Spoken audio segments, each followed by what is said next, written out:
Welcome, everybody. I am Sally Arkell-Boles, and I am the host of Sally Speaks podcast. And I am really excited today because I love talking about mindset, as all of you know, because that's my passion. It's really to help you to be inspired, to really set those goals that you never thought you could achieve, but also how you can create that success in your life and send it through the generations. And I think you're going to really love our guest today. Now, if I mix up her name, please give me some grace. She's a beautiful lady. We call her MC, but she has a beautiful name. Motšelisi Motsieloa. Did I say it right? Motšelisi Motsieloa. Okay, there we go. So as you can tell, it's a beautiful name when said correctly by MC. And I'm really excited because I met her a few months ago at a women's networking group that's an international one. And I was just so inspired by her because not only has she had a lot of success in many varied careers throughout her life, she's very well educated and she has a passion for really helping parents and those teachers that support children to really grow and to offer them an opportunity to look at life a little differently and emulate for them how they should be living their life going forward. And what can we do to impact the children of today? And so MC is a social anthropologist from the University of Cape Town. She's a consciousness and Reiki practitioner, as well as an African intuitive healer. She's got a long history of conducting social research at the UN agencies with an emphasis on child and consumer research, as well as workplace cultural and human capital qualitative research. Wow, that's a mouthful, and congratulations. And recently she was one of the semifinalists in a Toastmasters contest, and I had the pleasure of hearing her recite it. And wow, what a powerful woman you are. So welcome, MC, to Sally Speaks podcast. So today, I know you really wanted to start digging into a little bit of information about why it is so important for our parents and teachers to be really cognizant of what the type of influence they're making on the children. So do you want to open it up and tell us a little bit about why this is a passion of yours? Yeah. Thank you, Sally. Where do I start? So when I was a student, I did my research around children. And I remember my thesis was on enhancing communication between parents and children with specific reference to HIV and AIDS. And really that was born from my family, where I found I was able to talk about anything and everything with my mother. But when I would go to the outside world and talk to my friends, they would always be shocked to say, yo, are you and your mother able to talk about things like that? All the things that your mother allows you to say, it's crazy. And I found it painful. It's weird. Yeah. I found it painful to my soul that some of my peers were not able to have those open communication channels with their parents. I really was allowed to express all of me and be all of myself, which I felt then gave me the confidence to step out into the world, to ask questions, to be able to stand up for myself and not find myself in really precarious situations that could ultimately be to my detriment. And so it was passion to just keep asking, how come some children are not able to have that kind of relationship between their parents or their grandmothers? So I mean, I was very, very outspoken, and that's where it started for me, and it just grew, I guess. Well, that's awesome because, I think that's worldwide where there's a lot of closed conversations or lack of conversations with young women on what is happening, number one, to their minds, to their bodies, and what to expect in different circumstances throughout life. And because of that, we tend to, like your friends were saying, oh, you're allowed to speak like that? How did you find out that information? Like no one would talk to me about it. And I think that's a big barrier that, you know, I'm seeing you wanting to break down amongst the communication with the parents and or teachers or leaders, or, you know, whether it's, you know, any type of relative or friend that's at a, you know, a position of a parent or teacher, being able to work with the young women and the children to be able to help them to break down those barriers and make it a normal part of conversation. Yes. So tell us, what is it that you're seeing and what is it that you're wanting to influence as these young people are wanting, I know you're wanting to make a difference for them in the world. So tell me a little bit about what you see happening and what we as the adults need to be doing to support that. Okay, so I want to share a story about when I then became a mom. Mm-hmm. So that for me opened my journey to being a more conscious and aware parent. Mm-hmm. So my husband and I have, or at least had, very different ideas around the things that we say or do around our child. So we've got a little girl, she's now 7 years old. But I was very clear that even though she's a tiny human being, she's growing. And from the moment that she was still in my belly, I felt she could hear what we were saying. And so I would then say we have to be very conscious of what we say to each other, because in my mind, felt like she could hear. So I then, in my journey, then joined meditation. I then joined classes on mindfulness, and really then got to connect with who I am and understand that how I'm feeling not only impacts my being, but it also then influences the world around me.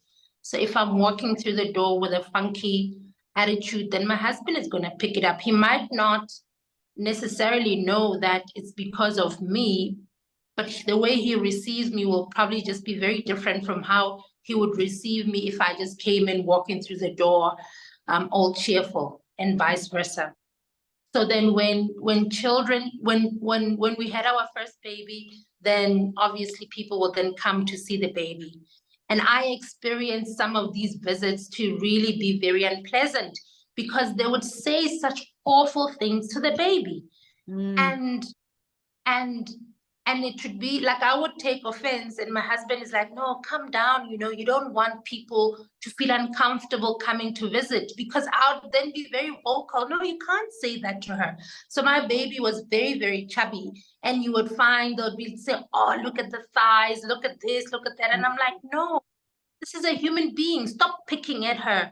And just because she's not able to express herself to say, I don't like this, doesn't make it okay. And it would be like, oh, you're overreacting, MC. This is how kids grow up. These are the things that would say. So you'd find, I remember my mother-in-law playing with her, and as she was saying, her baby babbles, you know, blah, blah, blah, blah, then she'd say, so this is a direct translation of what she'd say. She'd say, Oleshanu, which means you are lying, you are lying. And I couldn't understand why say such negative things with so much love and like it was loving the way they say, but it was all negative things.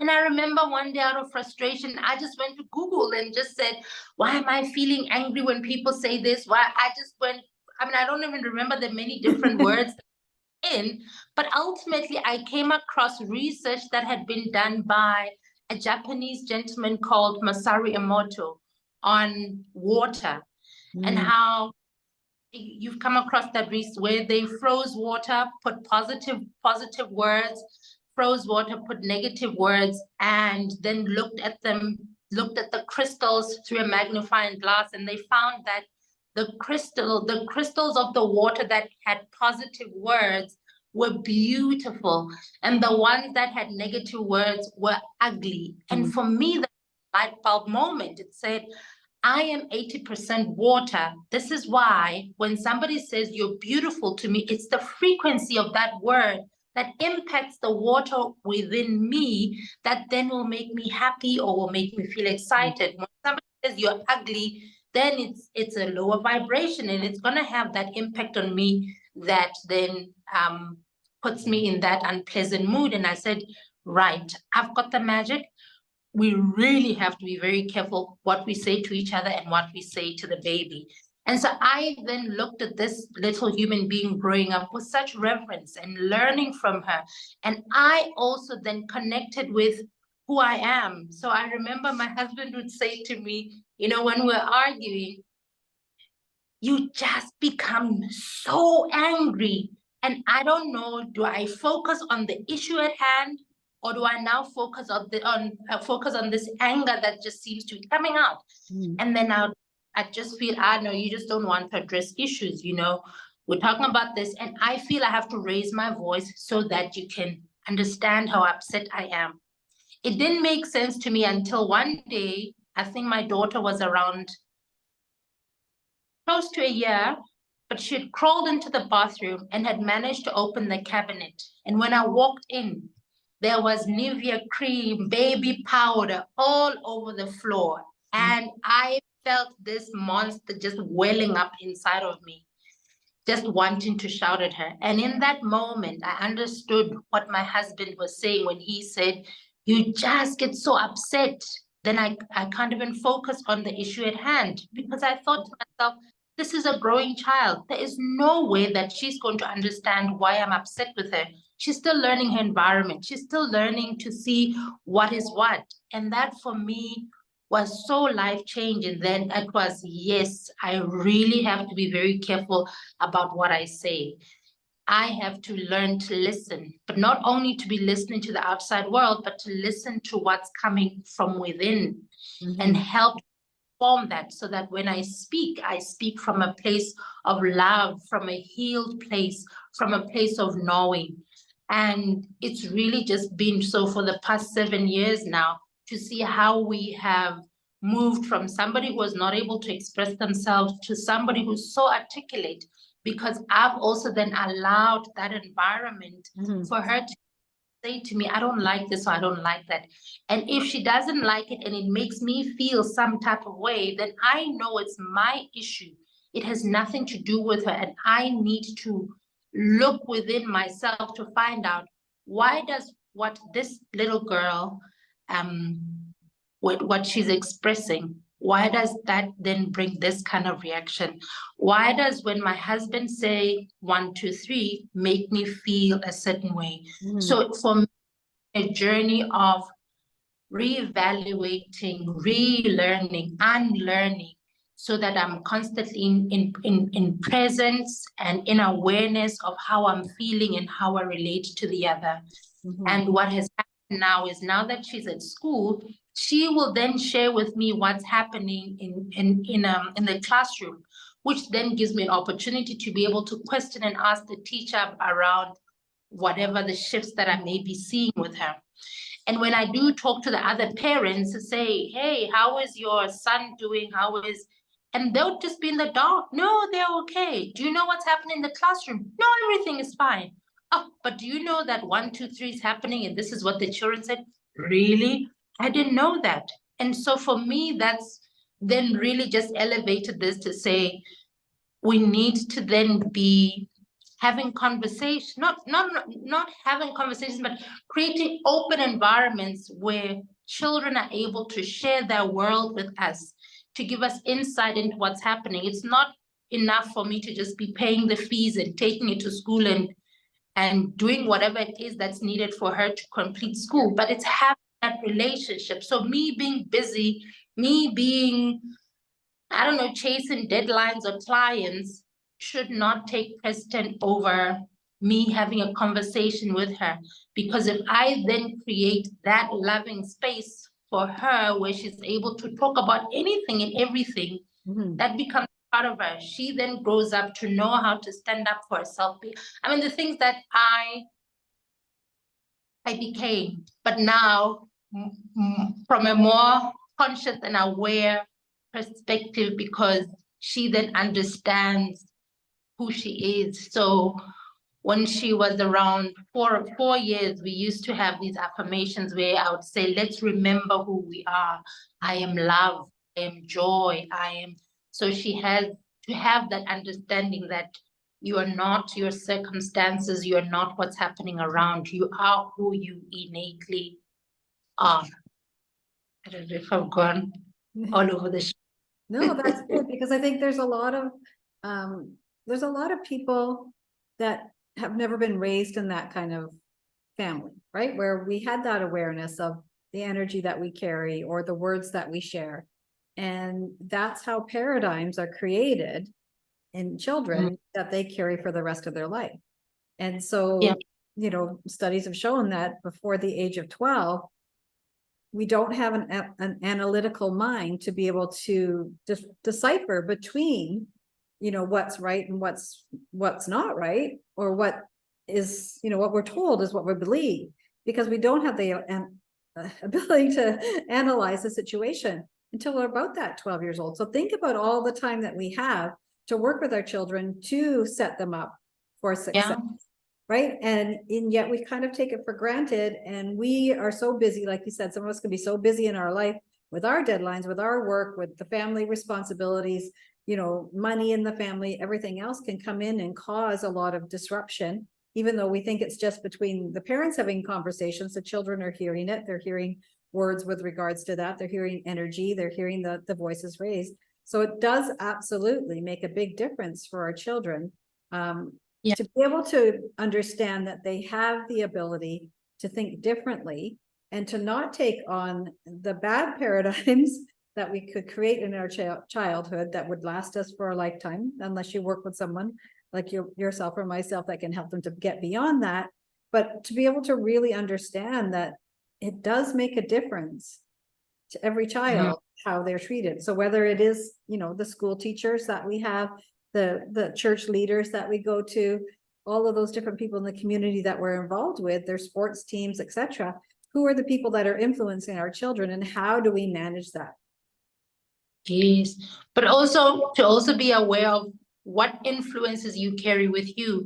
Are you willing to go into that inner journey of understanding, why do I do the things that I do? Why do I react the way that I react? Because not many people are willing to go within, to understand, why did I lash out? Why did I do this? Why did I do that? Because today my daughter said to me, Mama, what does grounded mean?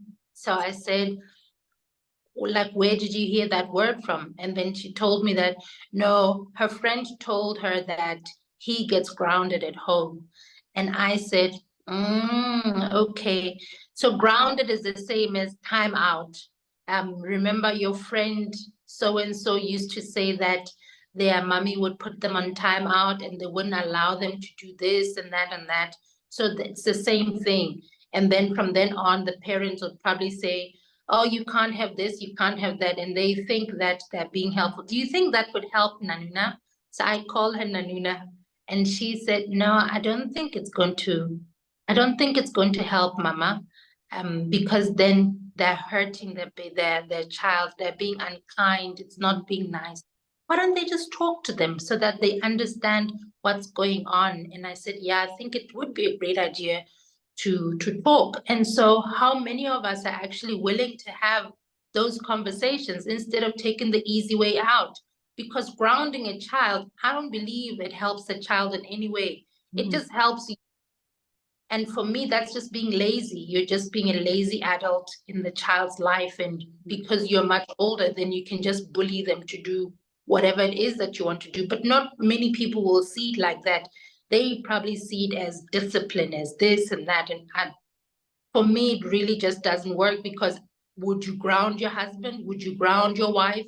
Would you ground your mother? So why is it acceptable for kids to be grounded, but not adults? It's no sense to me.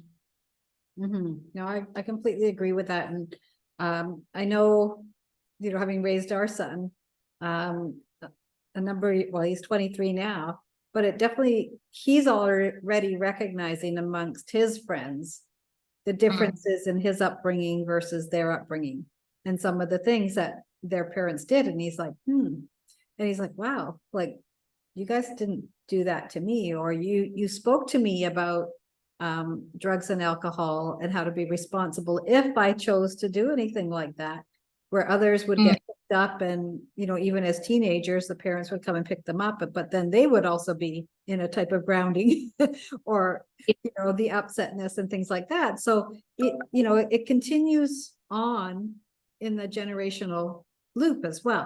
So they're generational behaviors because that's what you learned. So you figure that's the way to raise your children. So question for you, because you were talking about, your husband's experience with raising a child and yours and how you did your research. How was it for your husband in understanding this and then also changing his behaviors possibly to be able to work in this type of a relationship with your daughter? So I'm very fortunate that he's easygoing. So he was just willing to also learn. Yes, there were times when he would push because then I guess he would then be in his uncomfortable zone. But it was always a question of, then you need to question. So if you're feeling uncomfortable, then question why you're feeling uncomfortable. And then you'll get to a point where that knot gets untied and you can then move. So I'm fortunate in that he was not resistant to, I guess, what is different and new, but he was willing to walk the journey of trying to understand and see things differently, and even try things differently, to the point where he would then also be correcting his mom to say, no, actually, we don't do it this way, because then he would explain, because that's the impact of potentially doing this. And she was, I mean, my mother-in-law wasn't somebody who would then want to enforce and say, oh no, this is how we do it, or this is how I've always done it. She would then give us respect to say, oh, okay, so that's how you're doing it, that's fine. But that doesn't mean she would then stop trying what's for. But she was open to hear. I mean, even my daughter, she would say, no, that's not how we do it. And that's not what my mommy does. That's not what my daddy does. And so then she would then learn. So I think if you are then also guided by love, if you love this person, then you would then respect them to do things accordingly. Doesn't necessarily mean that it's going to be comfortable, but they would do it. I'm smiling because I'm now remembering a story where my father, so my dad is 87 years old. And so when we'd go home to visit, he'd want to like hug us and kiss us, So he hugs my daughter and wants to kiss her. And she goes, this was when she was 6. So this was last year. Yeah. And then she goes, I don't kiss big boys.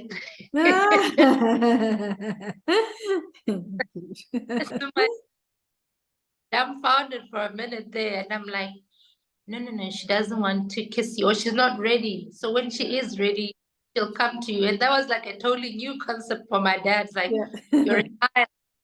I wanted to hug you and kiss you. What do you mean? And then later on said, if you then force, then it's like we're not respecting her boundaries.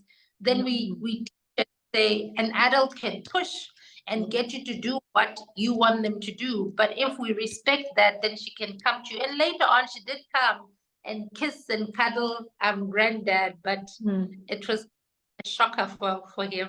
Yeah. But I love that story because it definitely does talk about, like you said, the boundaries, and we need to teach our children that there are boundaries so that they can protect themselves, but also so that they have a choice. Right? They have a choice, because everybody has a sixth sense and we can all sense energy from others. And sometimes we need to also ground our energy to be open to receiving. And I think that's a really beautiful element of it. So that's a great story to share. So now I'm just going to explain to the audience right now why it's a little dark where you are, just so that you know, but it is winter in South Africa, and they have the lights or the electricity is turned off for a certain period of time to preserve the energy for the country. scheduled blackouts. They we call go. it load shedding, yeah. Yeah, so they turn the lights off. So she's got some candlelight going. So I thought that was kind of cool. So if you see some flickering, that's what it is. That's the candlelight around MC.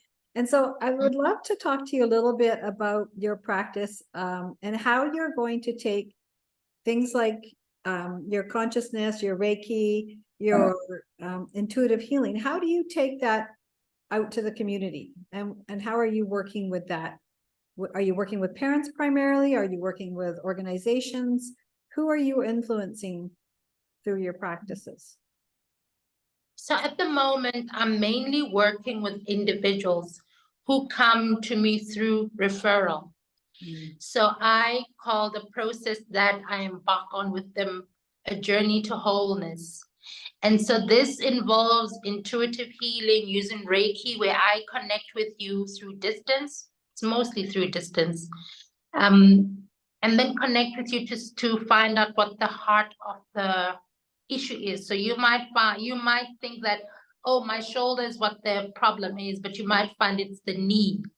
And in all the healings that I've done, I have realized that the pains that we experience now are as a result of what happened or what didn't happen in our childhood. It just now has manifested differently because as adults and the lives that we live, the busy schedules, difficult co-workers or bosses, then the problem just seems like, oh, it's a work situation. But you might find, well, not might, it turns out that it's what happened or didn't happen with mom or dad in the past.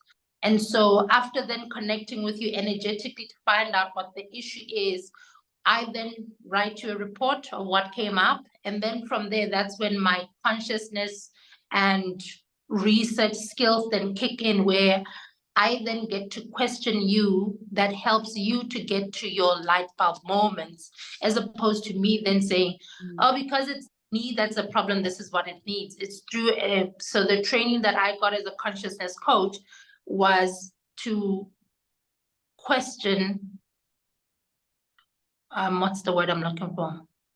To ask a series of questions that help you, the client, to get to your understanding of why you do the things you do, and then get clarity from then on.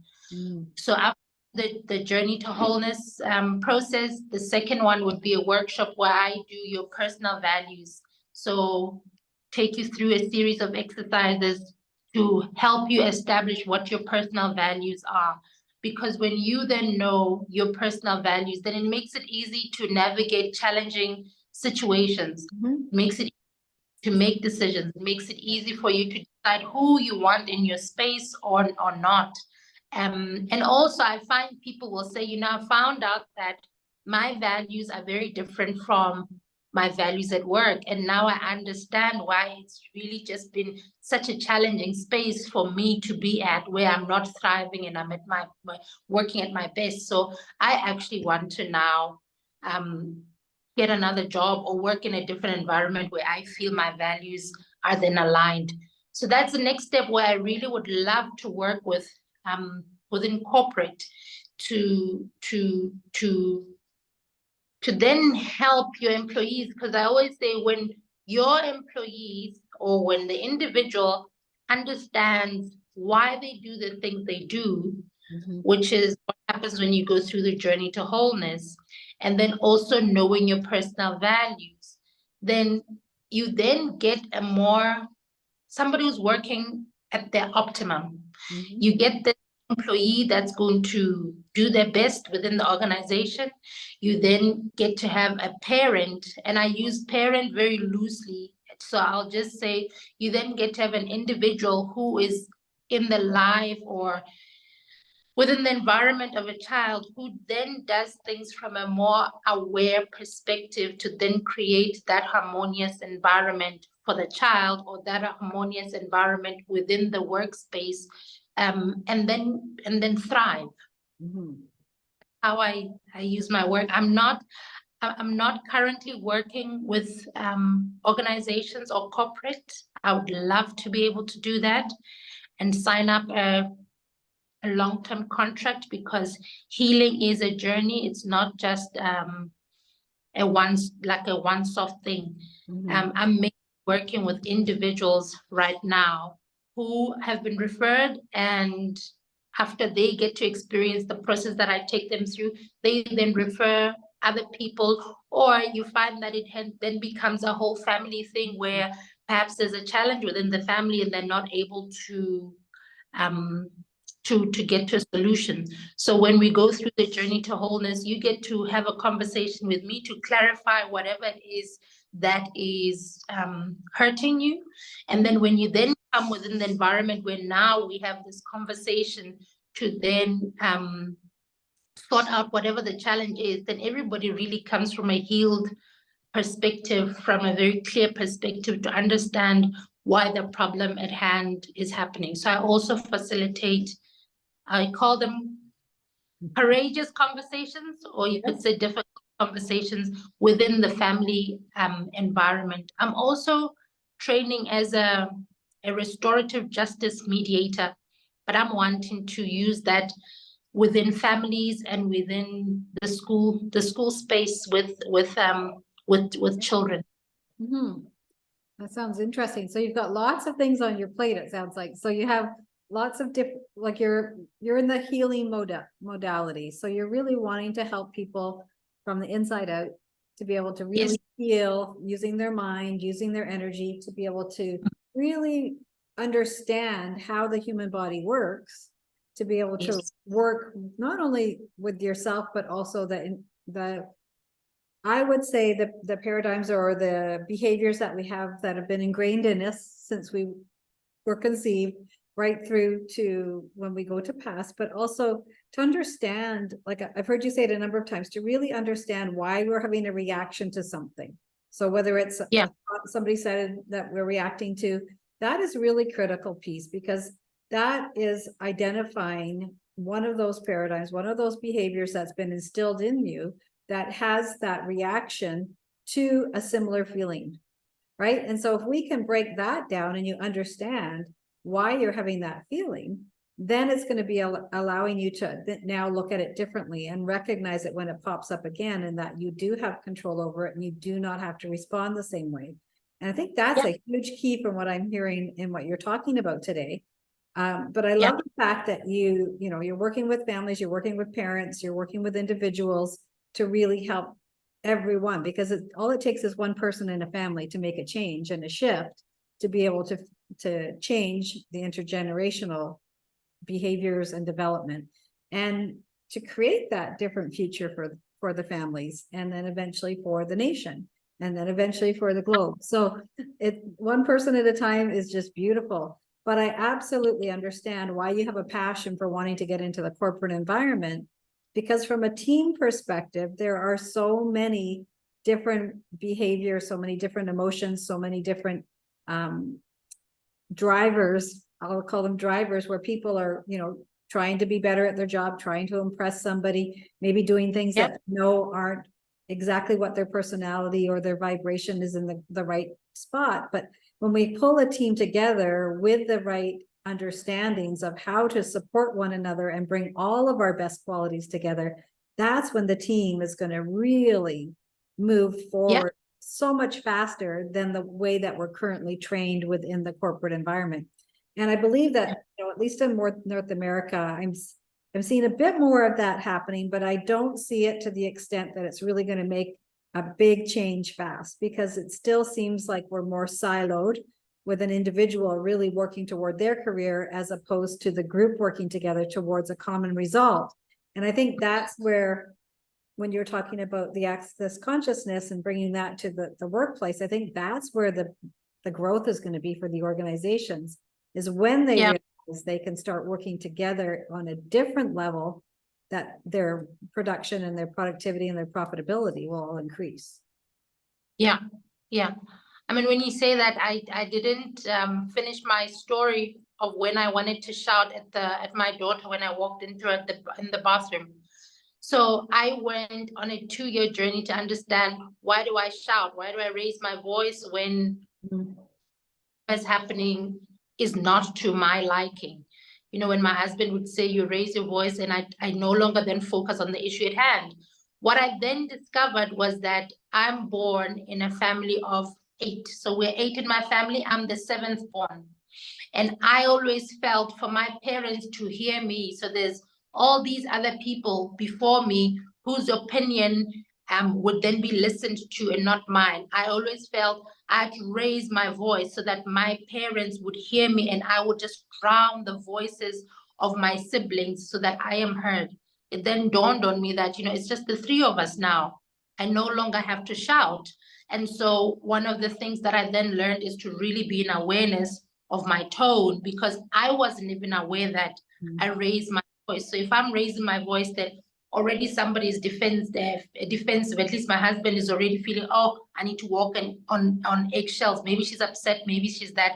And I was completely unaware of that. So imagine in a big team where within corporate, I'm probably then known as that one with the loud mouth. You don't want to argue with her. We don't want, because if things don't work to her liking, then she's going to raise her voice, intimidating us. And that probably doesn't lead, create an environment where the team can thrive and grow, because then there's this one person who has the sibling issues that she's not even aware of. Yep. And they're just flowing into the team as a whole. Mm-hmm. No, it's a great insight, because it does absolutely impact teams. And I've worked with teams.